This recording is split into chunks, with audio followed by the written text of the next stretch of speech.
Welcome. In this demonstration video, you will learn how to prepare and e-file a small claims motion in New Hampshire. When you have completed the interview, TurboCourt will generate the forms required and will show you if there are any other documents that you need to attach. After you have registered, by clicking Sign Up, log in using your username and password.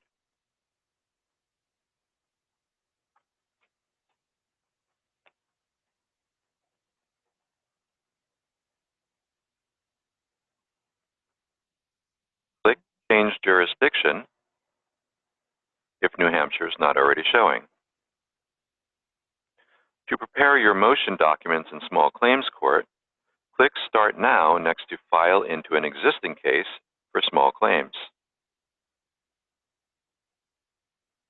Read the notice at the top of this page. If you have a safety concern and want to request an exception to the court's mandatory electronic filing rule, click here to open the court's instruction sheet. Follow the instructions for filing a request for exception and do not proceed with e-filing. From here, select where you want to file. Read the information in the box below to help you determine which circuit and location to select.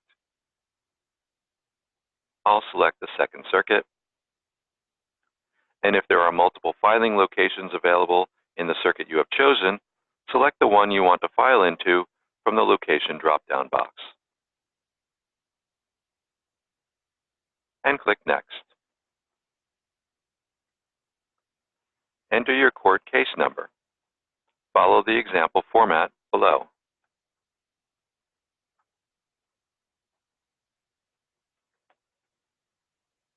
And click Next.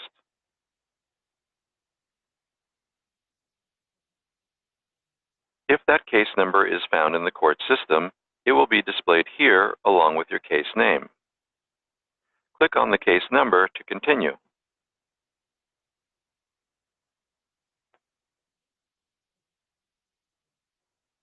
Introduction. This will bring you to the introduction to the interview process.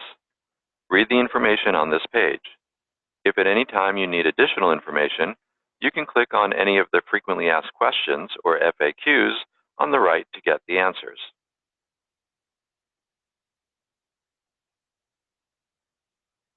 Click Close when you finish reading the FAQ, and click Next to continue.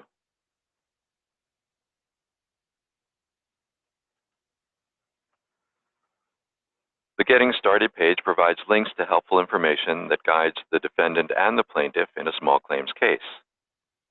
If the complaint was filed against you, you are the defendant, and are encouraged to click the underlined words below the Defendant Guidance section. If you are the person who filed the complaint, you are the plaintiff, and are encouraged to click the underlined words below the Plaintiff Guidance section. You can watch the slideshows by Judge Susan W. Ashley and read or print the written overviews. If you have any questions before you start your case, call the Court's Information Center.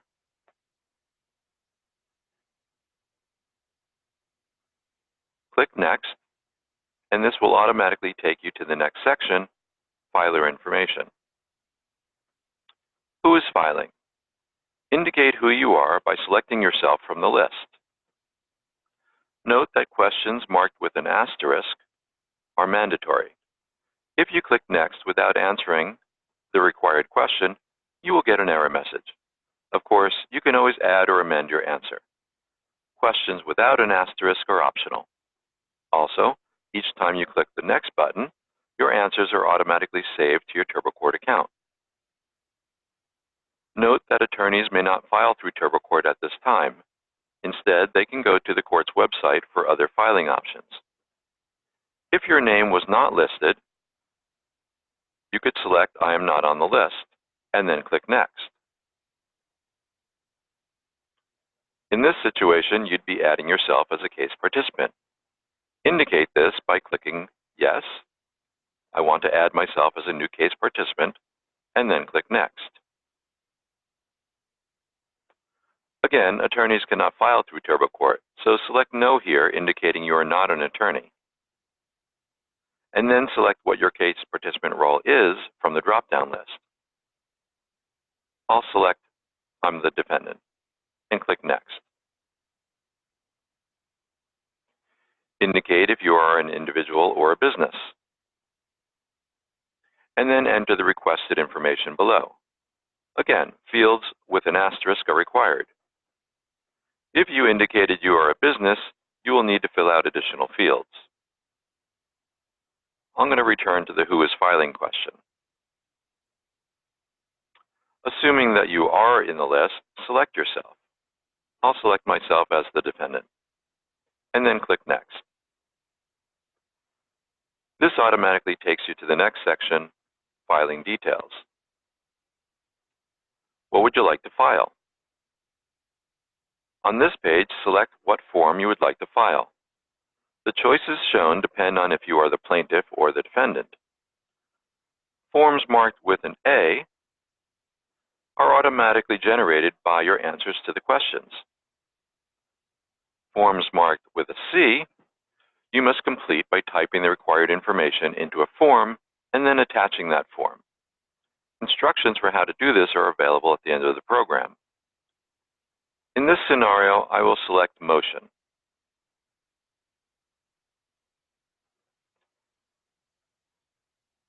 However, note that by selecting Miscellaneous options, additional document choices become available, including other motions that are less commonly filed. But I'll return to indicating that I'm simply filing a motion, and then I'll click Next. Your contact information.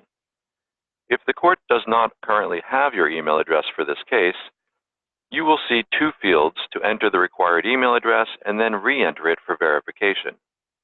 Court rules require you to provide and maintain an email address to receive all communications regarding your case. You can click here to read the court rules. If the court does already have your email address for the case, it is displayed as you see here. Check this box if you need to update your email address.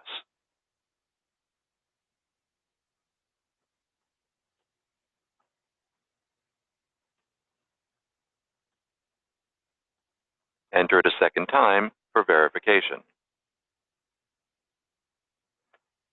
Similarly, your mailing address that the court has on file for you in this case is displayed. Check to make sure it is current.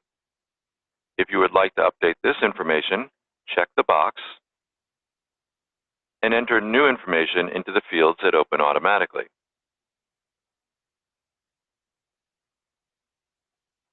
You may provide a telephone number, but it is not mandatory. There is no asterisk.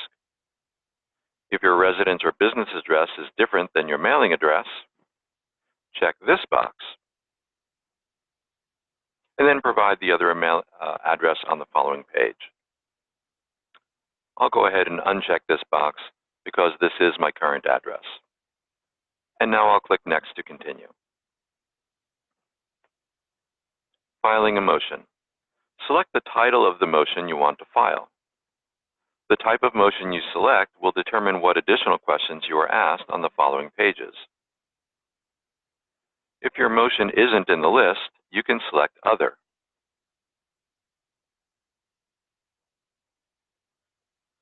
And then enter the name of your motion in the field that appears.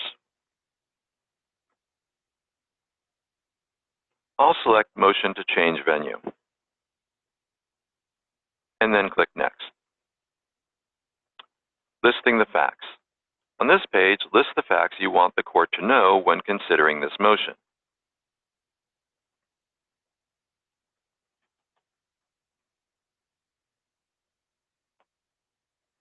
Anytime you enter information into a multi-line box, such as this one, you need to be careful about providing confidential information. Read the FAQs on the right on this page to get additional information. If I check this confidential information box,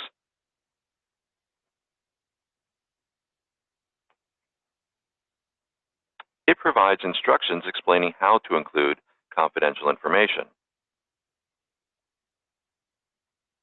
For example, if you are providing dates of birth, account numbers, social security numbers, or something similar, then that is considered Rule 12C confidential information.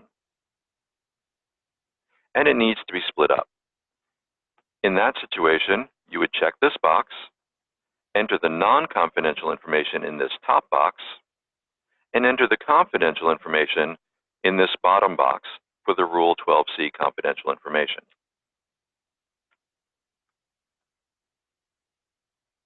In addition, if there are other details that do not fall into the Rule 12c category, but you still want it to be kept confidential, then check this Other Information to be Kept Confidential information box, and enter all the details in the box at the very top.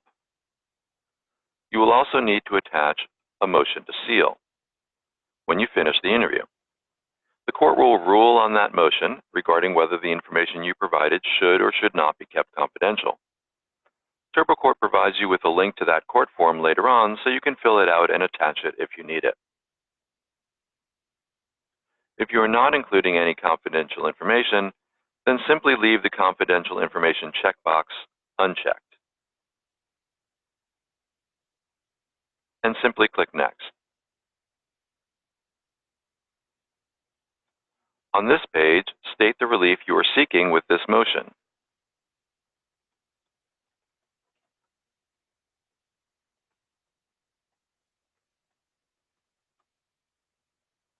Again, the FAQs on the right are helpful, and if you are including confidential information, click that checkbox below.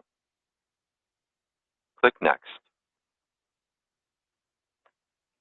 Court rules require that you seek the approval of the other party or parties in your case regarding what you are asking for in many motions. If the other party is represented by counsel, contact the attorney rather than the other party. Indicate if the other party agrees with the relief you are seeking in your motion. Your three choices are: the other party does agree, the other party does not agree, or I was unable to or did not obtain the other party's opinion. I'll select that third choice and click Next. On this page, explain why you were unable to obtain the other party's opinion, or why you believe this motion is not one that requires you to seek the agreement of the other party.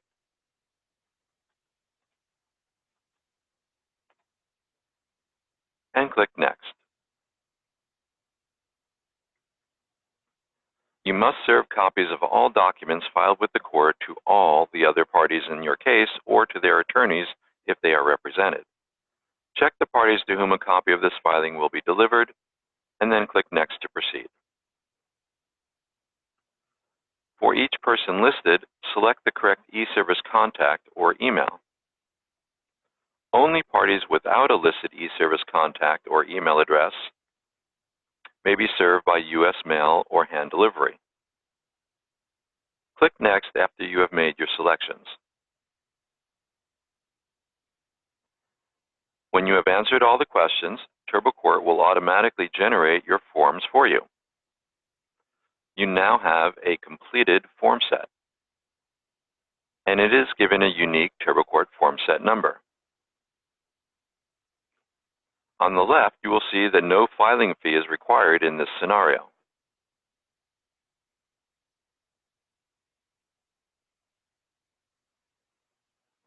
You can view the forms by simply clicking the View link for each one. Let's take a look at the motion.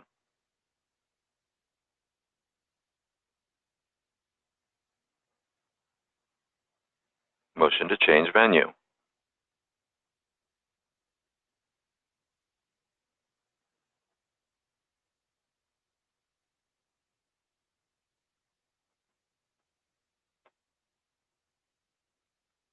Because I updated my email address, a change of address notification form is also generated. If you need to make any changes, you can click Review and edit your answers to return to the interview. TurboCourt has also generated the court's What to Expect after you file a motion, which you should read. Let's look at the Attach Your Documents area. Anytime you see this icon with the red exclamation point, this tells you that this is a required document that you must attach. This yellow asterisk icon means you can attach additional documents, up to 15. To attach any additional documents, click the Attach link. If you need to convert your file to PDF format, the information here at the top explains how to do that. First, select the document category. I'll select Exhibit. Then select the document type from the available choices. Enter a title or description.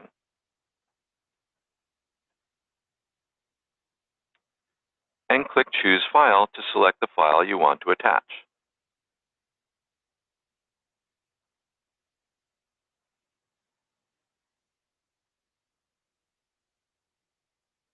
Note the allowed file type extensions for any attachment. When you're ready, click Save. TurboCourt will process the file to make sure it's valid. And there's your attached additional document. Enter your name for e-filing. And by submitting your documents, you agree to the terms and conditions, which you can read by clicking here. When you're ready, click Submit.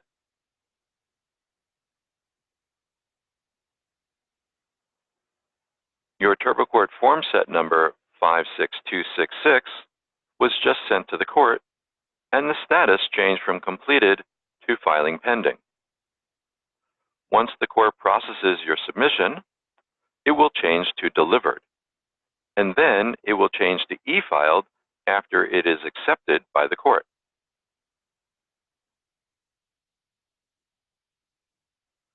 Once you have successfully delivered your submission to the court, you can click on the Messages tab to see any messages that are automatically being sent to you by the court through TurboCourt.